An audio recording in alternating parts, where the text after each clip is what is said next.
We're standing right now in Mary Chapel, which is in the back of Sacred Heart Chapel, or the apse of the chapel. That's where it kind of curves at the very, very back of the chapel here.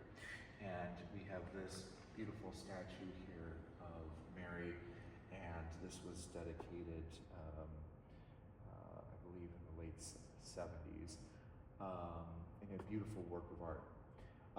This chapel actually was originally built back here to accommodate a series of side altars, 11 in total, and that was to accommodate, as I mentioned in one of my other videos, the numerous priests who were obliged to say a Mass every day pre-Vatican II. So to accommodate that, there were a series of 11 side altars that were built back here in the original design of the chapel. You'll see next to Mary here, there are two large kind of wooden, I don't know what you would call them, partitions. These were actually out in the main chapel, and they separated the main altar from the two side altars of Mary and Saint Joseph. And they're back here now. They're a great example of the architecture here, and this kind of Spanish neo-Gothic type architecture that the chapel was done in 1953. But if you take a look here at Mary Chapel, you have a lot of open space here.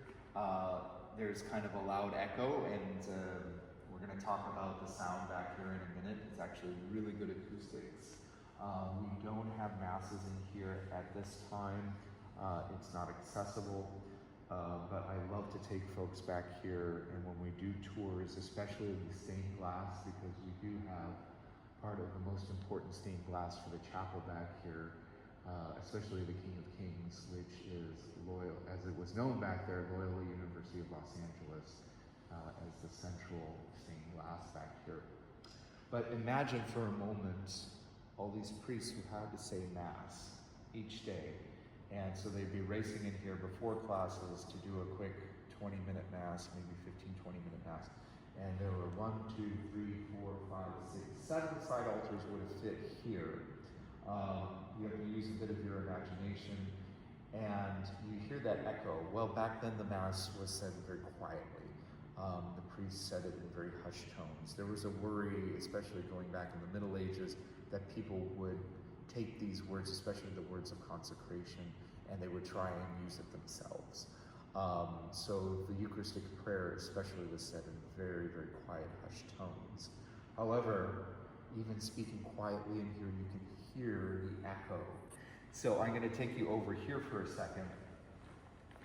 This was actually added at some point when we had a pipe organ functioning in here, and this large white kind of partitioned off area is what I always called the organ closet, because it had the inner workings of what used to be our pipe organ. Now this is truly storage, and we have our sound system back here and so on. But I mentioned about the echo back here and the priests saying these Masses. Well, there were 4 more side altars back here, and between each side altar there was a partition. And in the partition, they put in kind of this soundproof kind of tiles. So that way the echo was cut down. So if you're back here, you don't hear nearly as much of an echo. But as you can see here, this is a spot where one of the side altars once stood. You could see from the outline where it was here. And I believe they had marble tops, but the rest was wooden.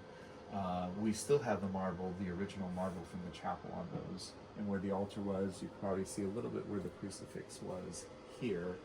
And they also had a light, but that's been taken out, that would illuminate the altar here. But this is one example of where one of these private Masses would take place. Now, since the Mass by nature is a communal thing, it's communal worship, the priest could never say the Mass by himself. He always had to have an altar server or someone there to do the responses, at least, to the Mass. So when we look at the main part of Sacred Heart Chapel and the worship space, it's built for communal worship, for people all together praying, because the Mass itself it's not a private devotion, it's a communal act of worship.